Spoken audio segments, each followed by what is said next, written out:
নমস্কার। Rishibani institute of Vedic অ্যাস্ট্রোলজির পক্ষ থেকে স্বাগত জানাই আজকের জ্যোতিষ আলোচনায়। আমি শান্তনু আপনাদের সঙ্গে। আলোচ্য বিষয় বিশুদ্ধ জ্যোতিষ, বর্তমান অবস্থা। প্রত্যেকটি রাশি, প্রত্যেকটি লগ্নের মানুষ তারা কিন্তু এই মুহূর্তে কিছুটা হলেও দুশ্চিন্তার মধ্যে রয়েছেন। শনি, রাহু, কেতু, মঙ্গল ইত্যাদি গ্রহের প্রভাব, তার সঙ্গে বৃহস্পতির দুর্বল অবস্থা প্রত্যেকটি মানুষকেই কিন্তু অল্প বিস্তর চিন্তার মধ্যে ফেলেছে। এই অবস্থায় মিথুন রাশি বা লগ্নের মানুষ তারা কেমন আছেন, কি তাদের এই মুহূর্তের সমস্যা, সেটা আমরা খুঁজে বার করবার চেষ্টা করব এবং কেন, কোন বিষয়গুলি তাদেরকে কিছুটা অস্থির করে রেখেছে সেটাকেই আমরা আইডেন্টিফাই করবার চেষ্টা করব। কালপুরুষের তৃতীয় রাশি বুধের রাশি, বায়ুতত্ত্বের রাশি এবং এই মিথুন রাশিতে আমরা দেখতে পাই ডুয়ালিটি, থট প্রসেসের মধ্যে বিভিন্নতা। এই বিষয়গুলি মিথুনকে অন্যদের থেকে আলাদা করে। কিন্তু অ্যাকচুয়ালি এই সময় কি মিথুনের মূল সমস্যা? মিথুনের উপরেই এখন দেবগুরু বৃহস্পতি রয়েছে। বেশ খানিকটা স্টেবল কিন্তু তারা ভাবছেন বা রয়েছেন তারা। যে অবস্থায় রয়েছেন সেই অবস্থার মধ্যেই শান্তি খুঁজে পাওয়ার একটা চেষ্টা, এইটা অনেক মিথুন রাশি বা লগ্নের মানুষদের মধ্যে রয়েছে। যাদের জন্মকুণ্ডলিতে মিথুনেই রাহু রয়েছে অথবা মিথুন রাশিটাই রাহু দ্বারা দৃষ্ট বা যুক্ত, সেই সমস্ত মানুষরা কিন্তু ভীষণ স্ট্রেসের মধ্যে রয়েছেন। বিশেষ করে ফিনান্সিয়াল সেক্টরে এই সময় কিন্তু চাপ রয়েছে। সাধারণ মিথুন রাশি বা লগ্নের মানুষরা নিজেদেরকে সুখী রাখা বা সুখী আছেন এই ভেবে আনন্দিত হওয়ার একটা প্রচেষ্টা অবশ্যই করছেন। কিন্তু সত্যি সত্যি কি তারা সুখী রয়েছেন? সত্যি সত্যি কি ফিনান্সিয়াল সেক্টরে কোনো ট্রাবল নেই? এবং সবচেয়ে বড় বিষয়টি হলো লোন। নিজেকে স্টেবল রাখবার জন্য বিভিন্ন দিক থেকে যে লোন করে ফেলেছেন, ছোট ছোট লোন, সেটা কিন্তু আপনাকে অনেকটাই জর্জরিত করে ফেলছে। পরবর্তী বিষয়টি হলো রিলেশনশিপ। মিথুন রাশির মানুষরা এই মুহূর্তে চরম সামাজিক। তারা চাইছেন সমস্ত সম্পর্ক যেগুলো হারিয়ে গিয়েছে, যেগুলো ভিন্ন হয়ে গিয়েছেন, বিচ্ছিন্ন হয়ে গিয়েছেন, সেগুলোকে আবার জাগিয়ে তোলার একটা ইচ্ছা, একটা প্রচেষ্টা, এইটা মিথুনের ক্ষেত্রে দেখতে পাওয়া যাবে। মিথুন রাশি, মিথুন লগ্নের মানুষ তারা কিন্তু ভীষণভাবে সামাজিকতা বোধ সম্পন্ন হয়ে উঠেছেন। কিছু সম্পর্ক তাদেরকে ইগনোর করছে, কিন্তু তা সত্ত্বেও সেই সামাজিক সম্পর্কগুলিকে গুছিয়ে রাখার প্রাণপণ চেষ্টা, এটা মিথুনের ক্ষেত্রে দেখতে পাওয়া যাচ্ছে। এরই সুযোগ নিচ্ছেন বেশ কিছু মানুষ। বিশেষ করে পরিবারের মানুষজন, আপনার ফ্যামিলি, তারা কিন্তু বেশ কিছুটা সুযোগ নিচ্ছেন এবং এই সুযোগ নেওয়ার প্রচেষ্টা কখনো ডমিনেশন, কখনো স্ট্রেস, এগুলিকে বাড়িয়ে তুলছে এবং তার কারণে বেশ অশান্তি, অস্বস্তির মধ্যে কিন্তু আপনি পড়ছেন। তৃতীয়ত, মিথুন রাশি বা লগ্নের মানুষ তারা চেষ্টা করছেন ভালো থাকতে, সবকিছু ঠিকঠাক করে করতে, সিস্টেমে চলতে। কিন্তু পারিপার্শ্বিক পরিস্থিতি এবং আশেপাশের মানুষজন তারা কিন্তু আপনাদেরকে ক্রমাগত ডাইভার্ট করে চলেছেন। ভালো থাকবেন কি করে? ভালো থাকার চেষ্টা করছেন, নিজেকে নিয়ে হ্যাপি থাকার চেষ্টা করছেন, কিন্তু আশেপাশের মানুষজন উত্ত্যক্ত করে মারছে। সারাক্ষণ আপনাকে ইরিটেট করে তুলবার চেষ্টায় তাদের কোনো ঘাটতি নেই। সুতরাং আপনি ডিস্টার্বড হয়ে রয়েছেন। এটা আপনার একটা বড় সমস্যা। আপনি চাইছেন নীতি নিয়ম মেনে চলতে, আপনি চাইছেন শাস্ত্রীয় মতে নিজেকে পরিচালিত করতে, কিন্তু আল্টিমেটলি আপনি পারছেন না। কারণ আপনার নবম ভাবে রাহু বসে আপনাকে কন্টিনিউয়াসলি ডিস্টার্ব করে চলেছে। ফলে এই যে অবস্থা, এটা কিন্তু আপনার মধ্যে মানসিক চাপ, অ্যাংজাইটি এটা সৃষ্টি করছে। এর ফলে কর্মক্ষেত্রে কেউ বিব্রত হচ্ছেন, কেউ সংসারে, কেউ রাজনীতিতে ভয়ঙ্করভাবে বিব্রত হচ্ছেন মিথুন রাশি বা লগ্নের মানুষরা। প্রচণ্ড পরিশ্রম করে চেষ্টা করে ব্যবসাটা শুরু করবার চেষ্টা করেছেন, কিন্তু সেখানেও টাকা আটকে রয়েছে। যতটা ভাবছিলেন প্রফিট হবে, সেই পরিমাণ প্রফিট কিন্তু একেবারেই হচ্ছে না। কিন্তু তার সঙ্গে সঙ্গে বেশ কিছু ক্ষতি, বেশ কিছু লসের সম্ভাবনা, সেটা কিন্তু দেখতে পাওয়া যাচ্ছে।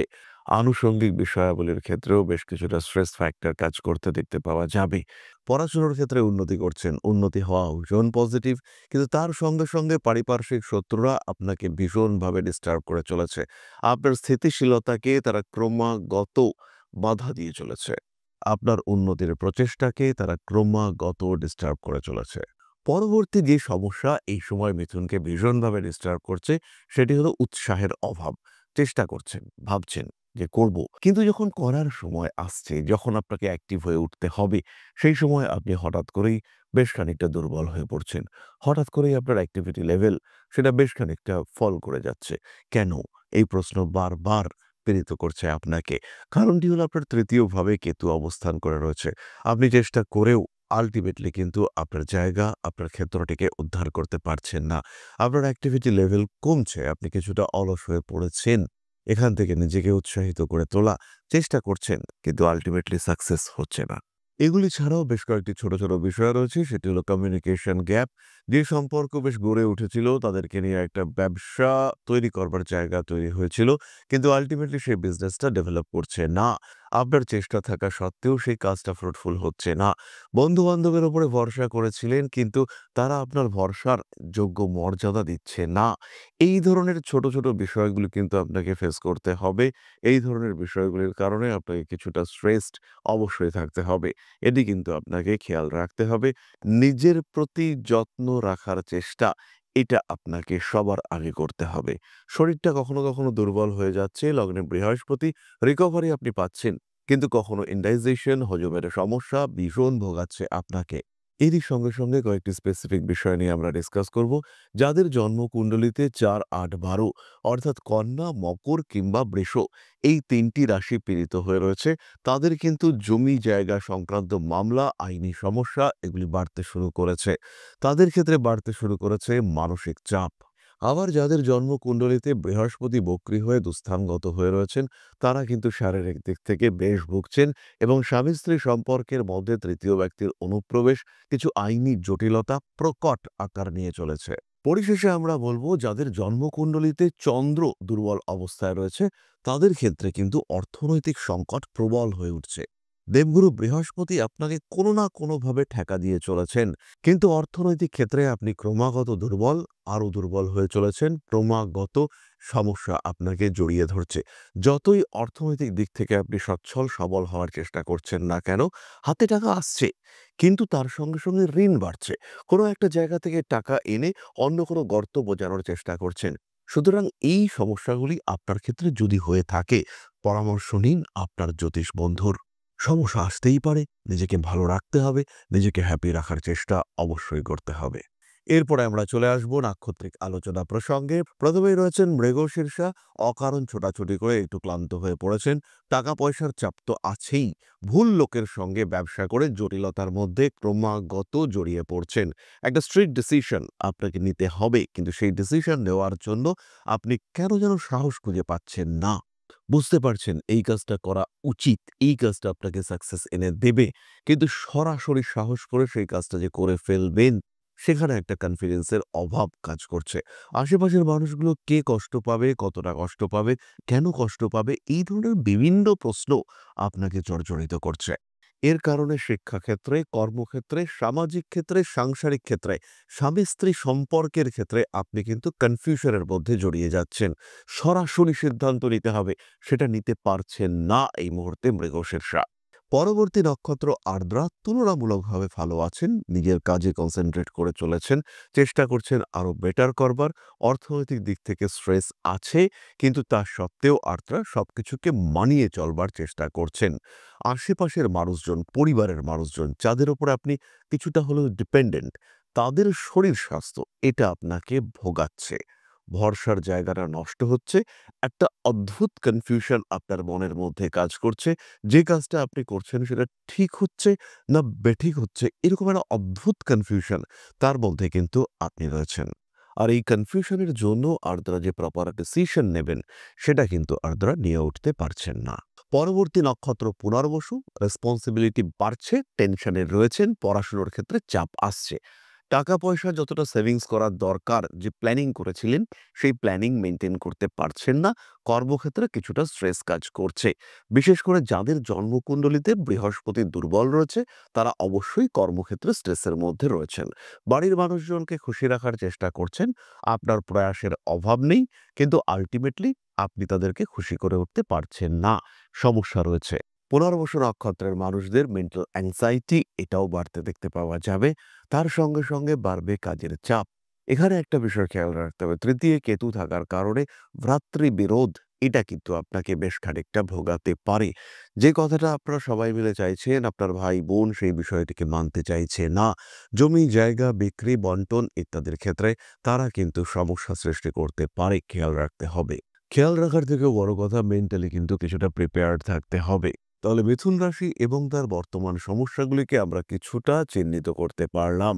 মিথুন রাশি বা লগ্নের মানুষ যারা এই ভিডিওটি দেখবেন, অবশ্যই আমাদেরকে জানাবেন কি সমস্যা চলছে আপনার জীবনে এবং আমাদের এই আলোচনার সঙ্গে কতটা মিলল আপনার সমস্যাগুলো। যাই হোক, আমরা চলে আসব সরাসরি প্রতিকার প্রসঙ্গে। খেয়াল রাখবেন, আত্মবিশ্বাস, আত্মশক্তি এই মুহূর্তে সবচেয়ে বড় প্রতিকার। দেবগুরু বৃহস্পতি আপনার লগ্নে রয়েছেন। সমস্যা থাকলেও সমাধান খুঁজে বার করবার রাস্তা আপনার হাতেই রয়েছে। আপনাকে খালি একটু এগোতে হবে। পদক্ষেপ, একটি স্ট্রং পদক্ষেপ, একটি সঠিক পদক্ষেপ আপনাকে এগিয়ে দেবে।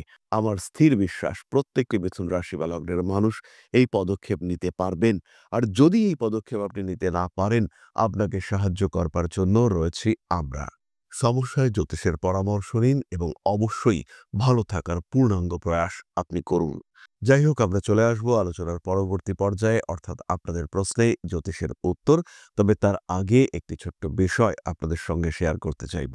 আশা করি পরম পিতার আশীর্বাদে সবাই খুব ভালো আছেন। জীবনে চলার পথে বিভিন্ন সময় বিভিন্ন ক্ষেত্রে আমরা প্রত্যেকেই কিছু না কিছু জনহিতকর কার্য করে থাকি। রাস্তায় যদি একজন মানুষ এসে আমাদের কাছে সাহায্য চায়, আমরা যতটুকু সম্ভব তাকে সাহায্য করবার চেষ্টা করি। কখনো কিছু অর্থের বিনিময়ে, কখনো তাকে কিছু খাদ্য সামগ্রী কিনে দিয়ে, কখনো গাছের জল দিয়ে, কখনো পাড়ার রাস্তার কুকুরটিকে খেতে দিয়ে আমরা সমাজের উন্নতি করবার চেষ্টা করি। আমরা সমাজের প্রতি আমাদের সামাজিক দায়বদ্ধতা পালন করবার চেষ্টা করি। কারণ প্রত্যেকেই আমরা মানুষ, প্রত্যেকের মধ্যেই রয়েছে মনুষ্যত্ব, প্রত্যেকেই আমরা অপরকে সাহায্য করবার জন্য অল্প বিস্তর দায়বদ্ধ। এই ভাবনা নিয়েই অধ্যাত্ম, সেবা এবং প্রকৃতি পূজনের ব্রতী হয়েছে আমরা। আপনাদের সহযোগিতায় গঠন হয়েছে পরম ব্রহ্ম মিলন মঠ ও সেবাশ্রম। দীর্ঘদিন ধরেই, প্রায় বিগত 3 বছর ধরে বিভিন্ন সময়ে, বিভিন্ন অবস্থায়, বিভিন্ন পরিস্থিতিতে মানুষের পাশে গিয়ে আমরা দাঁড়িয়েছি। মানুষের পাশে যতটা সম্ভব সাহায্য করবার চেষ্টা আমরা করেছি আমাদের ক্ষুদ্র সামর্থ্যে।